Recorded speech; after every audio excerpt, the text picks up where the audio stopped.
what's up, everybody? Welcome to the internet. Welcome to my channel. It's me, Odio, and I'm here today to review Night of the Seven Kingdoms for you. Well, it's really the tales of Dunk and Egg, the Hedge Knight, the first novella by George R. R. Martin. It's a couple years old now, but takes place in his whole world of Game of Thrones.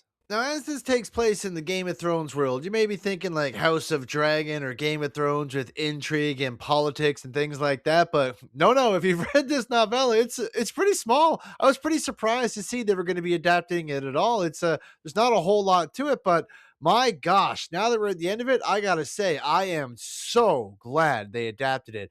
This just came out as a wonderful experience. Now that the whole thing's out, you can just binge watch it all at once. I mean, it's only about the length of, the Fellowship of the Ring extended if you're to watch it all in one go. And honestly, watching it all in one go would be the way to do this. Oh, especially when you get to like the later episodes, the penultimate episode, episode 5 is just it's amazing. Like there are so many big moments for such a little story. You get so many big emotional beats and just such a good time. The main crux of the story here is very basic. We are following Sir Duncan, or Duncan the Tall, and he is played by Peter Claffey. And let me tell you, I don't think he could be any better cast. He's a likable, friendly type of protagonist. You instantly want things to go well for this guy, and he's good-hearted, and he has a good nature, and he's what you would call a hedge knight. He lives and sleeps in the hedge, right? But he's an honorable knight, and he's not chained, he's trained. He is basically the squire of Sir Arlen. He's the other hedge knight who's training him, and this guy, as you find out in the episode, they should call him Sir Arlen the Long. If you've seen the episode, you'll know why. But they go for some humor in this. It's so lighthearted. It's such a refreshing change from the Game of Thrones dark and dreary and House of the Dragon. It's great. They go for a poop joke in the song pretty early on. It's hit or miss. I laughed at it, but I also could have. I wanted to hear the opening song too.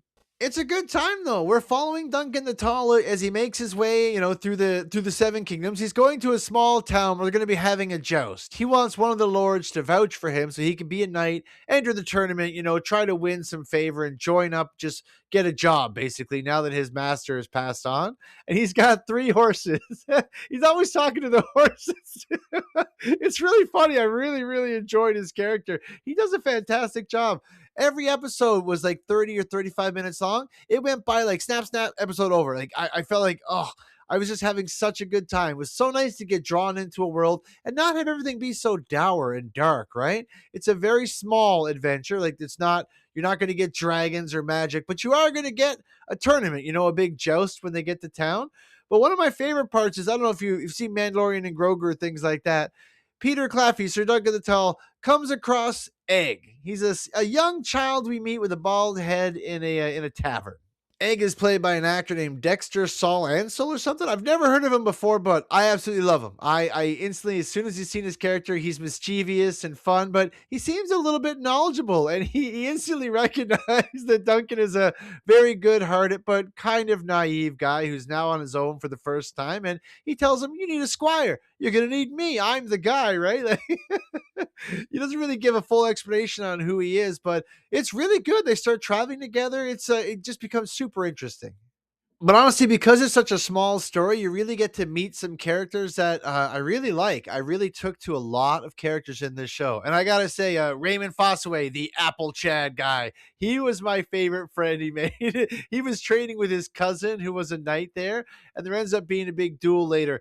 Long story short, Duncan the Tall has to defend the honor of a woman who is in danger from, those Targaryens. There's a whole bunch of them in this too. They were their blonde hair. And we all know about the Mad King and everything else in the later Game of Thrones and how the mother of dragons and everything like that. Targaryens are you see them here. It's much smaller. It's a prequel, right? So it's way before all that. And one of them actually is super honorable. The Hand of the King or whatever. He's really good. The actor portrays him really well. He was one of my favorite characters. I think he was a Baelor Targaryen, I believe. But anyway, I really enjoyed his character. And anyway, there ends up being a duel that they're going to have. It with the whole episode. They all build to that one thing. It's the only real event. A lot of the story is just told through Duncan having conversations. We get a lot of flashbacks, and I'm normally not a big fan of flashbacks, but I was interested in this backstory. I wanted to see, I wanted to see what made Duncan tick, where he came from, how he got where he was. Because again, when you enjoy characters, you're more than happy to watch a little flashback or get more information. It doesn't ruin the story; it fills it in even more. And I was glued to the screen for every minute of this show. And it was nice. I didn't have that in a long time. I watched this every Sunday right when it came out. We were excited to watch it. I knew what time it was on. We would sit down, get some popcorn, ready to go. Like it felt like the old Game of Thrones days. Much smaller episodes, a lot shorter, and a much more concise story. But I just thought the relationship between Duncan and Egg got better and better each episode.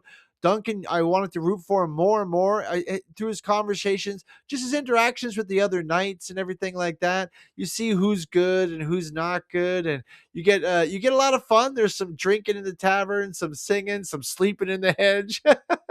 Honestly, if you like sword and sorcery or you like the old Game of Thrones, I mean, I'm not gonna say I dislike House of the Dragon, but it is dark and dreary and pretty serious. I mean, they're coming back later on this year, but that's also like dragons, intrigue, politics. It's a lot bigger. This is a lot easier to just sink your teeth into. It's a nice, small, straightforward story. Very clear hero guy. He's a good knight, just wants to do the right thing, and you really enjoy following him. And they stay with him the whole time because there's not a lot of side characters. Pretty much every episode, you're following just who you want to follow. Night of the Seven Kingdoms is a great comeback for Game of Thrones. George R. R. Martin has a great novella, and I love seeing it all come out on the screen. Duncan was cast perfectly, and so was Egg, and I just love the fight scenes. Everything was just done awesome. This is one of the best shows that's come out this year. Like I said, I was glued to my screen every single episode. I'm gonna give this one a 9 out of 10 on the odometer. It's an immediate check this out, watch it. You won't regret anything about it. If you've been sick of Game of Thrones, trust me, this is a good way to get back into it. Even if you've never seen the other Game of Thrones, it doesn't matter. You can turn this one on and follow the whole story. And you can binge it in one sitting, one long sitting, like over 3 hours. But that's what I would have done if I had my time back, if I would have known I was gonna like it so much. But I watched it week to week, and I regret nothing. I regret nothing. I love this show. It was a great time. You should all check it out. But thanks so much for watching this far, guys. Really appreciate that. Please like, share, subscribe to the video, and remember, everybody, stay out of trouble.